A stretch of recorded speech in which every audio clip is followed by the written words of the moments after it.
never lectured on what kind of a system that country should hold. Maybe the Western leaders should be ashamed of themselves talking about democracy, talking about freedoms, and then reaching out into the same Saudi pockets to take out billions of dollars of business deals. The leader of the Western world, the leader of the free world, Mr. Donald Trump, stands up and openly says, I'm getting too much business from Saudi Arabia for me to worry about what happened to Khashoggi. So maybe some of the Western leaders should be ashamed of themselves. Now, we are just being consistent in a bilateral relationship which has remained the same regardless of who is in power. We'll worry about our China debt problem. Mr. Pompeo should worry about his China debt problem. USA is the largest debtor in the world to China. $1.3 trillion they owe. What does Pakistan owe to China? Less than 10% of Pakistan's foreign debt is owned by the Chinese right now. 90% is non-Chinese.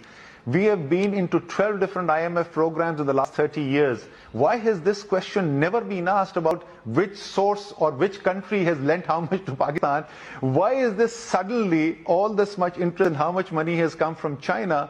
Why were the same questions not being asked when the lenders were Western banks? Activities of sponsored terrorists who receive training, funding, material from outside Pakistan.